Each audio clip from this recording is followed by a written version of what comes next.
Hello everyone, welcome back. Today we're going to be talking about fighting over the gun, specifically your gun, okay?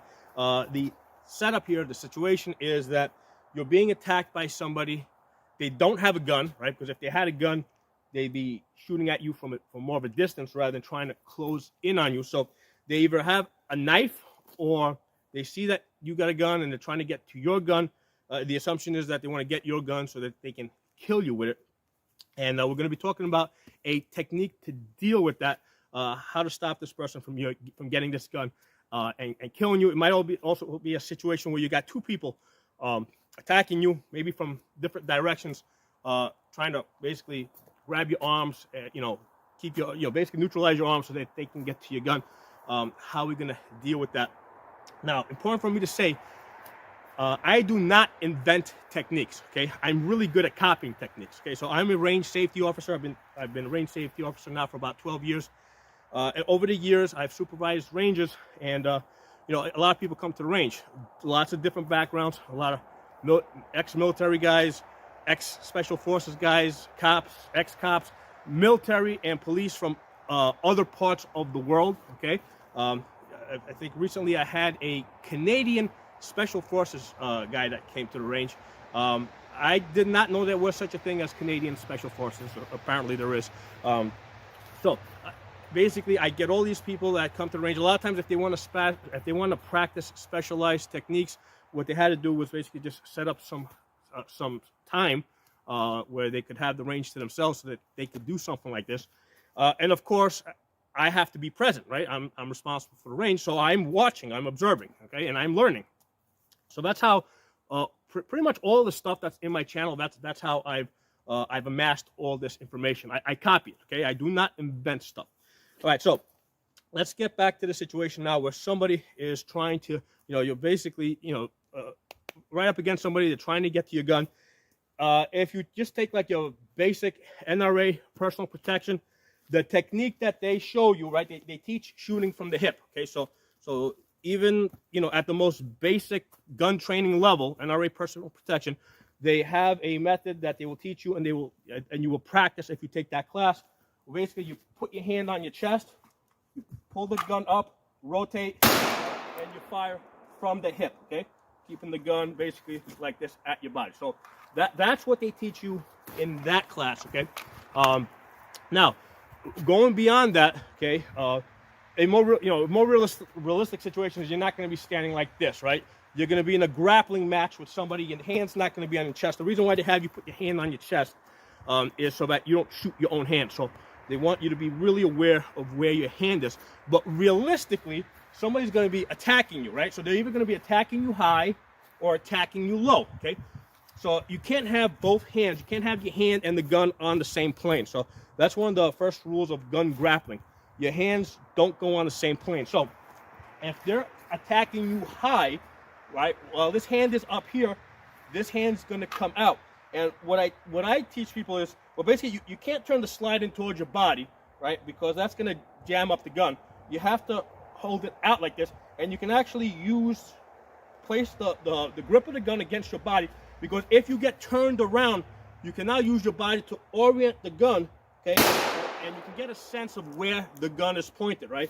So regardless of where you're at, right, you have some sense of where the gun is pointed. Now, if they're down here, right, which is a very likely situation if they're trying to get to your gun, right? So if your gun is in the holster here, okay, and they're grabbing down here, and bring your gun out, come over the top, okay, shoot like that, okay? Right, so that's very basic stuff, non-controversial stuff. I normally don't have the holster in this position. I just have it for the class, so it might be a little bit awkward reholstering it. I actually have a second, my normal carry guns back here because I want to demonstrate something later on. So that's why you might see me struggling a little bit to get it back in the holster. That's not normally where I carry it. But anyway, going beyond that, so these are your two basic techniques, right? You're either here or here, okay? Now, what happens if you're in a more messy situation, right? Where basically, you're losing the gunfight, okay? You're losing it. They're about to get your gun. You're about to lose this gunfight. You're being overpowered. You don't have the leverage. if you're being overpowered and you're like this here trying to bring the gun around, they're knocking it out, all right? Like a simple solution that I learned that works is if you need to grab the gun and pull it to where you need it, do that, right? You can also, now you got your elbow here, right? You can strike with your elbow, pull the gun here, grip it tight, right? And you can basically fire the gun. Now, you're going to jam the gun, right? Because the gun obviously did not cycle. So all you're going to do is you've just wounded the guy, okay? Back up, tap and right, okay? Right? It's not going to hurt your hand. As long as you grab the gun tight like this, right? It's not going to hurt your hand, okay? So a very basic technique. Now, this is going to work especially well if you have a situation where you have two guys, right? Pulling on your arms, you know, and you get you get to your gun. He's put it, you know, if they pull your arms apart like this, I mean, now you're screwed. But if you lock your hands together like this, right? You know, now you can keep your hands. Now you got a chance of turning this gun, right? You know, using your elbow, hit with the elbow if you need to, bring it around, and you can still keep your finger off the trigger while you're doing this. Because basically, this finger over here, basically, is on the trigger guard, and that finger's over there, and that can go easily back and forth between the two. So basically, you're here, you're coming around here, right? You're fighting. You bring your gun into line, squeeze it hard, fire the gun, okay? Right now, basically, you got a jammed gun. That guy's probably going to shit himself, right? Because he just heard the gun go bang. So now you have a chance to do your tap and rack. But what happens if he's just wounded, right? He's just wounded. You're still fighting with him, right? You got a dead gun here that's not going to work, right? All right? You need to tap and rack. Well, listen. Tap, rack, fire, okay? Great thing about the optics. It is a great place to hook and rack your slide, okay? You know, just expanding upon that. Same thing now. You have a situation. You got the gun here, right? You're fighting. You're hitting with the elbow. You're turning, right? You come over here. Fire your shot, all right? Right? You can't get to your leg, right? Use his freaking forehead, right? Tap, rack, fire, okay? All great techniques that work, okay? You see me do this how many times? Okay? I got a little bit of a slide bite there, right? Just that little bit of a slide bite, a little discoloration, maybe from the muzzle blast, right? Because actually that's from back here, because that's over here. That's from the gas coming out of the port as the gun opened up just a little bit, right? So if you hold it tight, it shouldn't move at all. On one of those times I didn't have it quite tight enough, I got a little bit of slide bite. Hey, I mean, that's nothing, okay? What if you got a smaller gun, all right? This is where it gets a little tricky, because with the smaller gun, that's why I got my regular carry here. Yeah, you gotta be really careful. You get your hand back, you know. You gotta be really careful. But yeah, this will definitely work, okay? And this is something I'm gonna do exceptionally careful, right? Again, this is a situation now, squeezing tight, okay? Tap, rack, boom, okay? Now, here's the thing, especially with the smaller gun, definitely a chance that you might hurt yourself, okay? But we are talking about a situation where you're gonna die. You're losing a fight over the gun. You need a way to take initiative back. So yeah, this is a very risky technique to do under stress, but then you gotta ask yourself, would you rather have a bullet in your hand or a bullet in your head? You know, okay? So it's a risky technique. You see me do it so many times. Definitely not, it's not even burning me over here, right? Because that was the part that was close to the muzzle. No burns here whatsoever.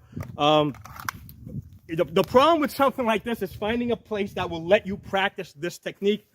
And you know, and basically like I've only let basically cops do this technique because, hey, you guys are cops, you're, you know, basically under your own department's insurance and stuff like that. So finding some place to practice this, because you got to get over that hump. You got to get over the mental hump. You got to do this enough times where you will have confidence that you can do it. And here's the thing, you cannot be scared of this, right? Because if you're holding the gun loose because you're scared, that's when you're going to shoot yourself in the hand. You got to grip this tight, push into it, lean into it, have the confidence that you're not going to hurt your hand so that you can safely execute this technique. So I hope this was interesting to you guys. Drop some comments below. you know, it's kind of, I expect that this is a video that will, you know, there will be some people that do not like this technique, and that's fine. I mean, you know, don't do something that you're not comfortable with, okay? You know, I mean, especially with a short gun like this, okay? Short gun like this, you know, you really got to be, you know, do it with the larger gun. Do it with a Glock 17, where you got lots of hand room over there, right? After you've done that a bunch of times, and then you feel confident and you believe in yourself, then you can try it with a smaller gun at some point. So drop some comments below. Helps with the algorithms, you know, circulates the video. If you got any of your own ideas, by all means post it. You know, I know that there are other techniques out there. I've done them in a, you know, in a gym situation. I used to own a boxing gym, and I would have Muay Thai guys in there, and I would have all these martial arts guys there. They would have fake guns and fake knives, and we go through all these techniques, and it's like, yeah, that's a really awesome technique. You know, I would do with them. I would get really good at them. I would go out to get some lunch. I would come back, let's say, an hour later, and I already forgot how to do the technique. Okay, so this is a very basic technique where you're just trying to get that muzzle into line. This is something that I think anybody can make work if they have the confidence that they can fire that gun and that it's not going to hurt them. Okay. So thanks for watching. I'll talk to you guys soon. Hit the bell button so you get the notifications after you subscribe, because a lot of times YouTube, I think they're shadow banning me. Thanks a lot for watching. Hey, something I wanted to add. First time I saw somebody doing this technique, my question to them was, why put your hand here?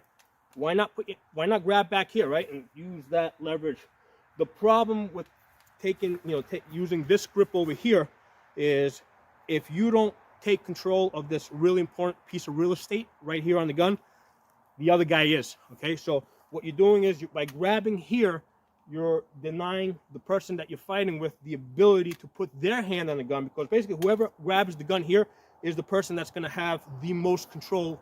Okay, from here, that's not, you know, you're still gripping the gun one-handed. Here I actually got two hands on the gun, and my hands are tight, and now I have maximum leverage. Okay, so that's why you grab the gun here, not try to grab here. The other important point I want to make is, if you execute this technique right, we're going to jam up the gun. Okay,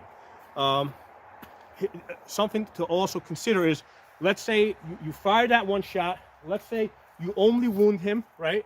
Or you know, you still don't manage to get the gun online, and you end up discharging somewhere else, and they take your gun. Well, now you've got, they're basically taking a jammed up gun, so you've made this gun unoperational. So they have to do something to get this gun back into operation.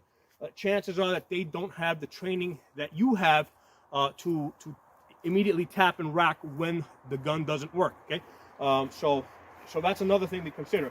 By firing that shot, regardless of whether you only wound them or they end up taking the gun from you anyway, because maybe they're just twice as big as you or whatever, they're taking a gun that doesn't work, and now they have to get that gun back and working. And that gives you, you know, that gives you a chance to take back initiative. Okay, so now you've got an opportunity to do something where you wouldn't have that same opportunity if they basically took a loaded gun from you that was operational. So another thing to consider with regards to this technique. So again, thanks for watching. I'll talk to you guys soon.